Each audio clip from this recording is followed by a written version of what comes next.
Is Sauce Sports or whatever that last call was talking about. What the hell is that? It's from Free Love, man. What's the motherfucking deal, man? Welcome to Sauce Sports. I'm your host, Honcho. If you're not familiar with Sauce Sports is a Houston Texans homer network. We'll be talking all sports, but only Houston, a.k.a. the freshest flavor of H-Town sports. Again, tonight's going to be a real short sauce, man. I know I said I'm giving y'all 31 days of sauce, so I got in a little bit late. So we're going to probably be about maybe 20, 30 minutes or so because I'm going to have to take care of some stuff here shortly. But I wanted to make sure I stayed tried true to the trend, so even though it's a little bit late, it'll still be great.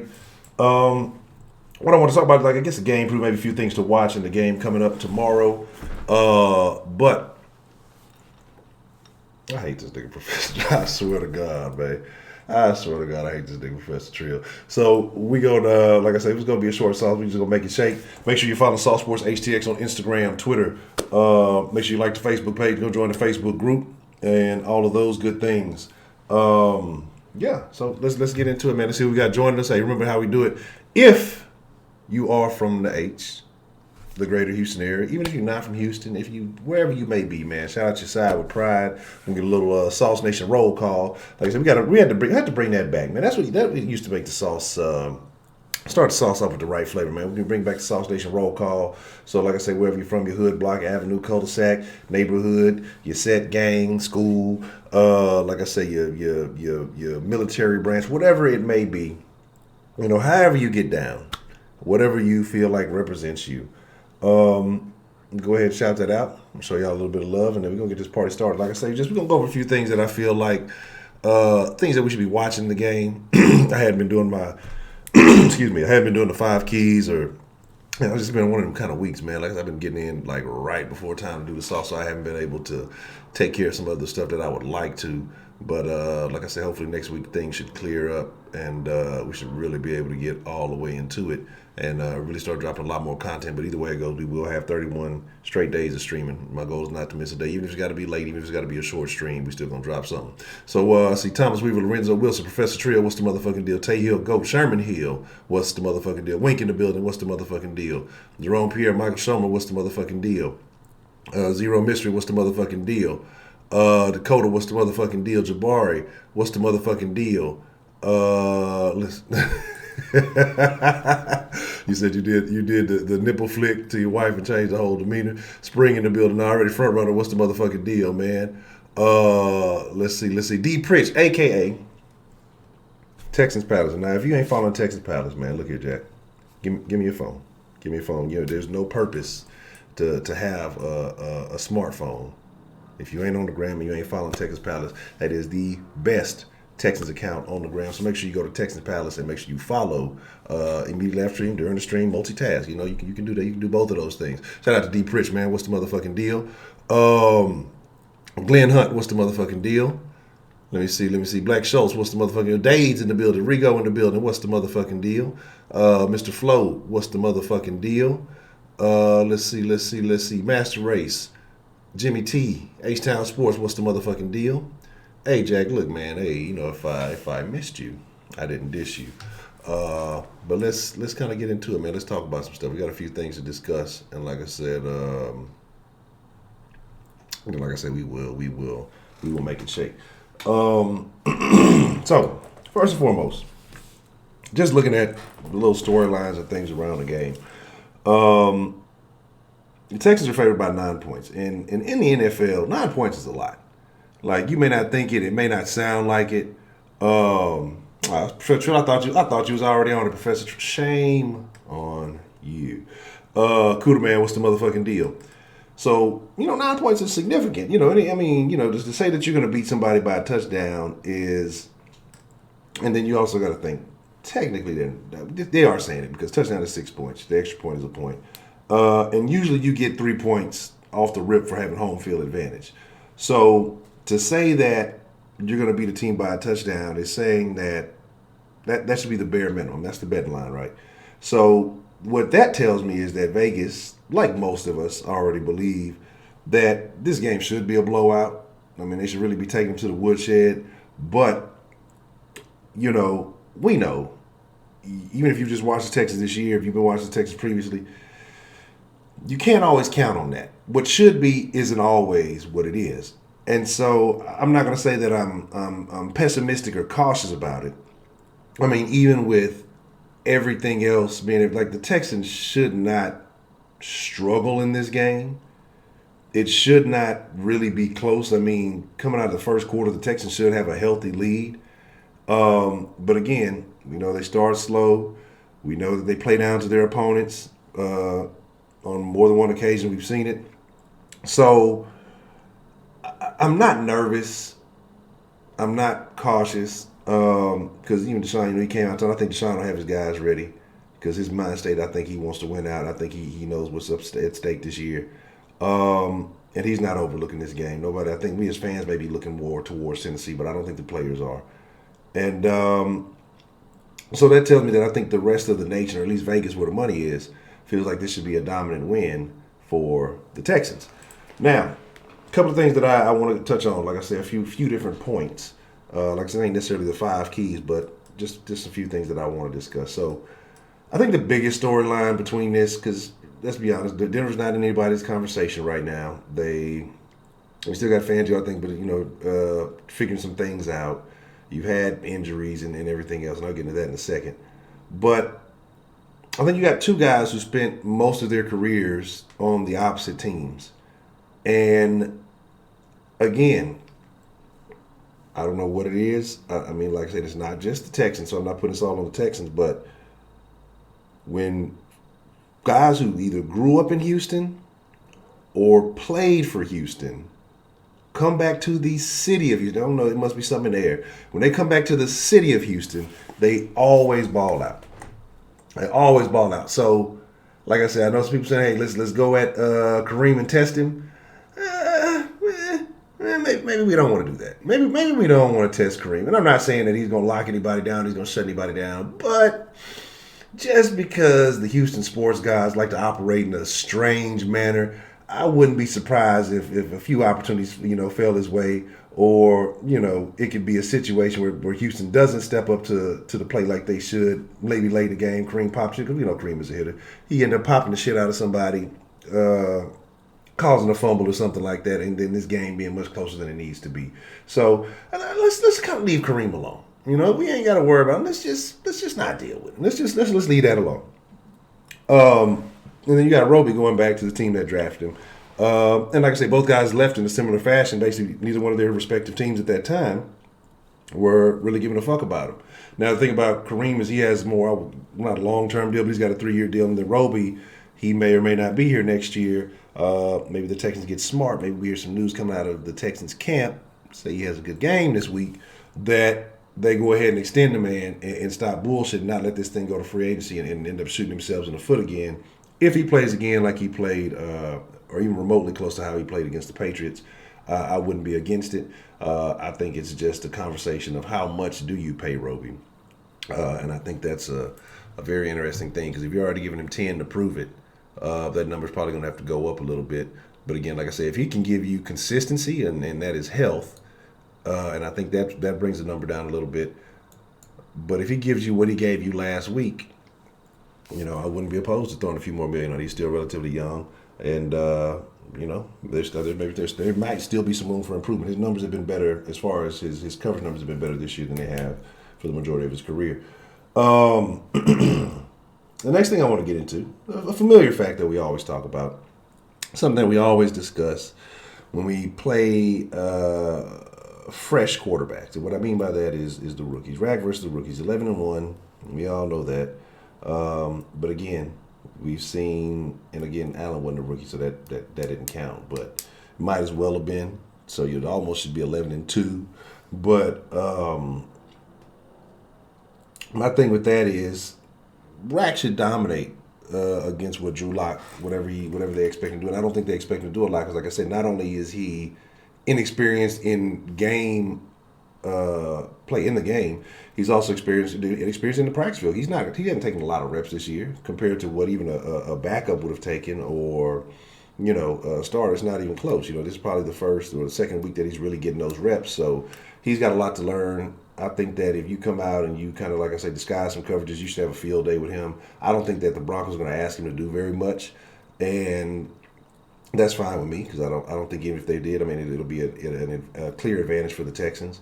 And then Rag can chalk up another win or another advantage against a rookie. You've been in the league, 30, 40, 50 years. I don't know how long he's been in, fucking forever, longer than I've been alive probably. You should be able to take advantage. You should be able to surprise these rookies and show them some things they've never seen. Now, I've been not that high on Locke, and again, but I don't think he's afraid. I don't think he's going to be fearful of the challenge. I think that if they ask him to do it, he'll put the ball in his hands, he will. He played in the SEC. He saw some tough defenses and things like that. So I'm not worried about him, but it'll be interesting to see if they put a little bit more on his plate, this week after having a second start, maybe seeing how he operated last week. Maybe they feel like he can do a little bit more. But if you're comparing him to Deshaun, there's no comparison. So I'm not even really worried about that. But he's definitely going to have to do better than 130 yards to have some success against this team. And the reason why I say that is because the next point I want to get into is about restricting the run. Philip Lindsay is a solid back. He got about a little over 700 yards this year. But, like I said, he's been held under 70 yards in about 9 games so far. And so I don't think that was 70 or under. I don't think 70 yards is going to get it done against this team. Even if the Texas defense is not as stout against the run, I think that they'll be all right. So it'll be interesting to see how he performs. Now, again, I'm not going to dismiss him because we know what he is capable of doing. But I think he only has maybe one or maybe 2 games that he's actually broken the century mark. And I think they're going to have to depend on him heavily to see some success in this game. The last thing, not the last thing I jotted down, there's a couple of things on my mind is the way I see us winning this game, because you have injuries to the Broncos linebacking group. And yes, Johnson's back healthy. Vaughn is questionable. And I think they had a depth guy who was injured too. With knee injuries, we're limited in practice a lot this week. I think you got to give them a double dose of Duke and Darren. And I think that's how you find success. I think that you'll be able to exploit these matchups, especially with Duke coming out the backfield. I love what they were doing last week against the Patriots. I'd like to see a lot more of that because I think you're going to need to get comfortable with that when it comes time to, when it comes playoff time, if you handle your business against the Titans. When it comes playoff time, I think you're definitely going to need to be able to rely on that. And then Darren Fells is almost been your most consistent guy, especially in the red zone. Trust in him. And, like I say, I think he'll be a mismatch for a lot of these guys, like I say. So it'll be interesting to see how they handle that. Everything else being everything else, my biggest concern as to why this could be a clunker of a game, the reason why I think this could be a clunker of a game, and shout out to Ray. Depressing us all at the end of the phone call. Depressing us all at the end of the phone call yesterday. But he's right. Ray is right. still Bill O'Brien. This is still the guy. Feels like he's the smartest guy in the room. This is still the guy with the ego.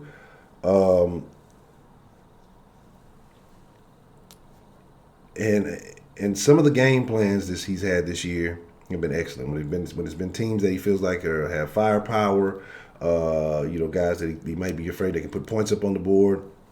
I see the Dolphins come out, execute. They look good. They feel like they can go with pretty much anybody, except for Baltimore.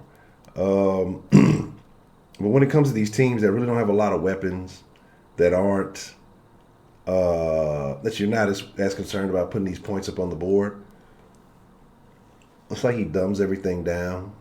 And again, like I say, trying to play down to the opponent. So I don't know. That's why I say I don't know what we're going to see. I don't know what we're going to see next tomorrow. But yeah, I agree. Honestly, you should come out and beat their brains in the first half, and should be able to easily coast to a victory in the second half. And I'm not saying play conservative. I'm just saying that you should be able to fucking stomp the Broncos. It shouldn't even be. It shouldn't be close. Now I know you got Roby and Conley both on the limited list, so we'll see how they look. I think they're both questionable. I think Will Fuller is questionable, but questionable is better than doubtful. We'll see how that works. But even if you had concerns with Will Fuller against a team like this, and this is why I say ego and things like that. You keep having Kiki as a healthy scratch. Probably will be a healthy scratch tomorrow. It's like, why not? Excuse me. Why not use games like this that you should be able to get Kiki on track? If you don't want to overuse Will Fuller, if you're going to be cautious with him, why not utilize Kiki? Why not take advantage of the skill set Kiki brings, find some creative ways to put the ball in his hand, get him comfortable? Because I'm still trying to figure out how this drop-off happened. I'm still trying to figure out how you had a guy whose first game, 11 catches, 100 some change yards, goes to the point where you can't even put him on the field. I don't understand how a guy that you were ranting and raving and praising and promoting all preseason. You like that alliteration? That was good. That was good, huh? And now you can't find a way to put him on the field. We've talked about developing players with this Texans organization. And I told you, in my opinion, they don't develop anything. We've had guys that we were lucky to get that were just great players, and they had the willpower inside themselves to become excellent. I don't feel like this coaching staff has developed or made anyone better. I have to look at. I'd have to go back and look at the stats for Tunsil over the years. But I got a question. Has he had this many penalties, in Miami that he had this season? Like, has he had this number of false starts? It's just, I don't know. And so I wonder, like, does coming here make people less disciplined? Like, does it I don't know, man. So, yeah, that's the thing. I agree. Yeah, I agree, So he was the least penalized LT last season. So there we go again. Because it seems like every game Tunsil is having a little bit of an issue. Now, this is not to say he's not good. This is not, because y'all say, Tunsil's trash because he got a bunch of penalties. That's not what I'm saying. I'm just saying, like, the discipline on this team is extremely concerning to me because, again, it seems like it's across the board. Couple of things. I'm going to say shout out to Broderick. I don't know if he's in here or not, but I'm going to say shout out to Broderick.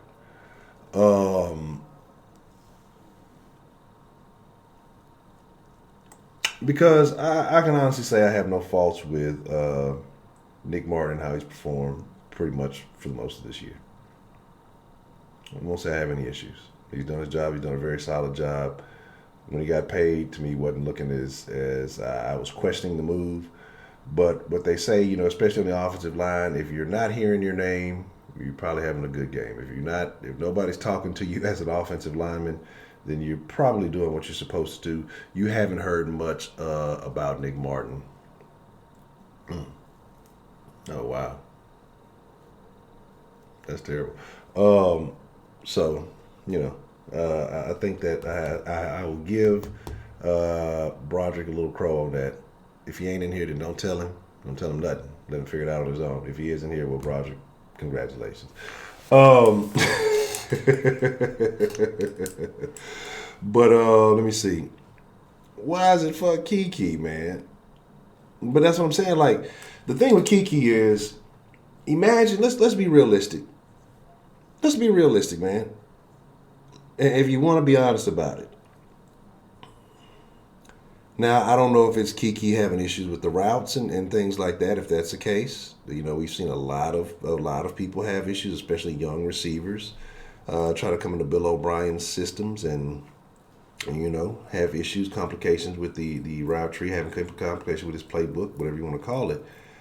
But if we're just talking about hands, if we're just talking about straight up hands and dropping passes, then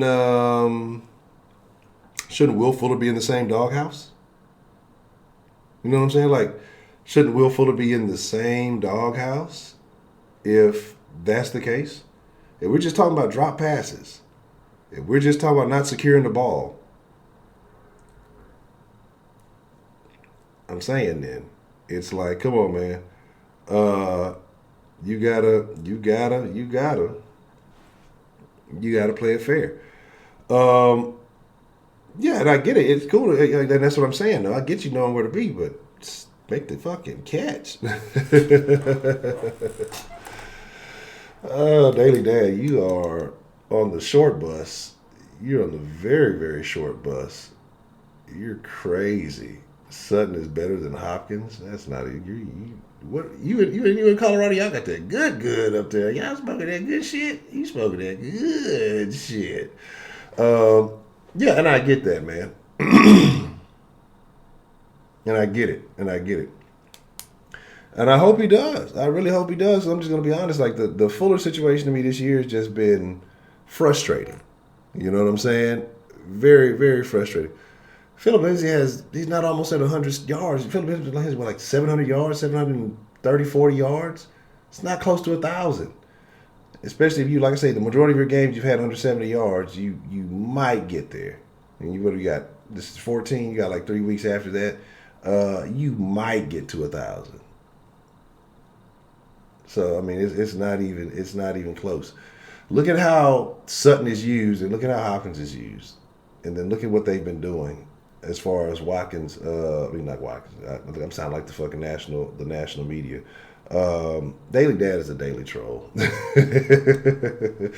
Look at how they're used as far as Watson spreading the ball around. He's not force feeding anybody. So you can look at the numbers and make, if it makes you feel good, but let's be realistic. Like, stop the nonsense. So anywho. But yeah, but that's the thing though. Like, okay, but with that, and that's why I say, but look at that, because you were having that same mistake happening last year when Braxton Miller was here, and so I'm concerned. Like, what is it with these slot guys who are talented? They're talented. They have athletic. They have the skill set. They have the talent. Is it just on them, or the Texans just picking guys who? And again, Kiki's been a receiver his whole life, so I think it's different than Braxton Miller, who was a converted quarterback, but he's still a quarterback, so he should, understand routes. This is what I'm talking about as far as the Texans making sure these guys are developing and understanding and having a knowledge of the game, man. And that's my deal. Like, that's why I say I don't get what's going on with that. Again, we know who Hopkins is. We know who Fuller can be. Steals, we know what he brings to the table. But it's these younger guys that, because Fuller had a lot of time to study playbook, missing games and shit. And I ain't hating on Fuller. I'm not hating on Fuller because y'all playing Honcho, hating on Fuller because he light skinned. No, it has nothing to do. I'm not hating on Fuller. It's just that there have been opportunities. Like, we can talk about that last game, dropping the ball and then going back to it. And we can say, oh, that could have been a catch. The ball should have been more secure. You know what I'm saying? Like the ball, I mean, it's a situation where, again, like I say, you don't even let that become debatable, and that's the thing. That's the issue that I have. You know, look, Daily Dad smoking some daily dope, man. You know what I mean? So, but that's what I think, and that's what I think. I think it's just what they're being asked to do. It just makes it a little complicated. But here's the deal. Like I said, it's gonna be a much shorter sauce today. And so, man, make sure one of y'all hit that like button. Ain't the Charlo fight tonight? If I'm not mistaken. Oh, that explains it, Daily Dad. You're on that Daily Dank. Absolutely. You know, here's what you do. You know you're not a Texas fan. You go to your local bodega. You go get some of that Daily Dank, and you fire it up. I don't know if you're hitting the pipe, if you're hitting the blunts, if you're smoking joints, or whatever fancy new contraptions you're on them dabs, and then go up there, hit it twice for your boy, and put that shit away and go to rehab. Yeah, but the Chargers aren't that good. The Chargers are not that good, man. You know what I'm saying? And so that's the thing. We saw that early on this year. This year's Chargers was nothing like last year's Chargers. It's a completely different team. We're not the Chargers, so it's not going to be close. It's going to be a blowout. But like I said, a couple of things. Like I said, I told y'all 31 days of sauce, so we're going to make sure we hit it every day. We'll be live an hour before the game tomorrow for the pregame, immediately after the game tomorrow for the post-game show. We'll be taking calls on the post-game show. Y'all know how that goes. I feel like I'm fucking forgetting something. I am forgetting something. For those of you who come to the den, we'll be in the den at 10 tonight. Get there, go to thedenshow.com. That'll take you straight to the channel. Last night was crazy. Definitely had to take a cold shower after that stream. It's something else I wanted to touch on. I didn't have time. Like I said, I got in late and I was trying to jot down some notes because I want to remember everything I wanted to talk about. I'm trying. It's another thing that I wanted to fucking discuss. And it's God damn it, I can't think of it. But here's the deal. Here's the thing, man. Yeah, that's what I said. That's what don't matter. I mean, we did it in Denver. You know, we'll definitely win here in Houston. That impact. We won't have that impact. You know, guys won't be gassed. And I want to talk about how the defense and how they definitely need to step up. That was the last thing. I want to talk about the Texas defense. Now, against Denver, I'm not worried. Not worried at all. But they still have the potential, depending on, like I say, if who's all to go, who's questionable, who actually plays and who doesn't. It'll be interesting to see if they end up holding guys out because they're more concerned about the Titans as opposed to this game. Like I said, even with everybody who was on the injury report this week, if they didn't play any of those people, if none of those players played, the Texans should still win this game handily. Like that shouldn't be a question. But the Texans always have the possibility of gaffes and errors. So, but I'm just concerned, as far as going into the playoffs, how overall, because like I said, we're in the bottom half of every category that matters defensively. I think at best, in one category, I think we're. Let me pull this up real quick.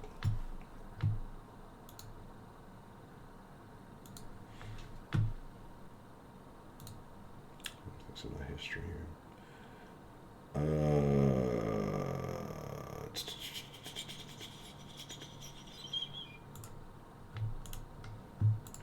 Right. No, okay. Hold on. Let me fix that. There we go. Yes. Actually, the best we are is in points, right? At 22.6, and that's 17th in the league. That's my biggest concern moving forward because this Texans offense, when clicking, when on the same page, can play with anybody. But this defense has to get pressure. We can talk about injuries and we can talk about things, and I'm not specifically just talking about Jay. I think the DB injuries have been more significant. So like I said, when we had guys healthy and we were able to, cover in the secondary, it brought those coverage sacks. But even still, think about this, right? How many times did they show last week where Brady had 5, 6, 7 seconds to sit back there and do what he wanted to do. Moving forward, that's unacceptable. Moving forward, again, like I said, cover sacks are great, but you can't cover all day. You can cover for a few seconds, but you can't cover all day. And again, New England weapons, so-so, yeah. The Broncos weapons, so-so, yeah. But, you start looking forward, and y'all feel how y'all want to feel about the Titans. I'm not sleeping on the Titans because, again, we can sit here and say that they're trash. They beat us with Blaine Gabbert. And until we successfully resolved that issue last time we went there, I'm not going to sit here and say nothing about them. And yes, we know when they came here last time, we beat them. We handled them. But shit, Mariota had like his best game ever. He was completing fucking everything. It was a lot of dinking and dunking, but still, we really weren't. I won't say we weren't stopping anything. I think they had a poor game plan. But my thing is, Tampa Bay could be a problem. I think the Texans have to take each one of these games very seriously, and I think the offense definitely has to come out and dominate this game and make it easier on the defense. And what I mean by that, the defense has to get stops, obviously, to protect that lead. But like I say, if you can get 2 to 3 scores ahead, then it's not as much of a challenge for the defense. You can let Jacob Martin do his thing. You can let Whitney Merciless do his thing. You can put pressure on the quarterback and hopefully, stop something. But I'm just concerned if this game is close, if this game is just it. The Texans offense has to show up. But I'm not worried about it. I'm really not worried about it. I'm just thinking about it because I try to look for the problem. I don't want everything to be happy-go-lucky. But I'm 92% confident Texas offense comes in, they ball. But I think the defense can make certain mistakes that just may keep you in the game.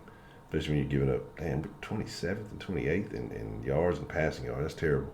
But then a lot of that was the filler shit at the end of the game, too. I think that number would have been a lot better. Again, like I say, if you don't let that Tom Brady gets those filler plays, those little trash, garbage time shit in at the end. But again, you're on the field. You got to stop that shit. But here's the deal, man. Like I said, it's going to be a short sauce tonight. I got to slide. But I appreciate y'all, man. 31 days of sauce. We're going to hit it. We're going to hit it every single day. Every single day.